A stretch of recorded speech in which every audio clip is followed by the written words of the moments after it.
చెప్పే మాయ మంత్రం కథ కదే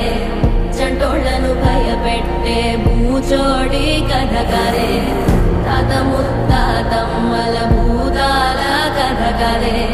విక్రమాదిత్యుడు చెప్పిన వేదాళుడి కథ కదే దీపము నుండి బియ్యం వచ్చే అల్లావుద్దీన్ కథ కదే ఇది ముడత చర్మం ముసలి చెప్పే కథ లాంటి నిజమే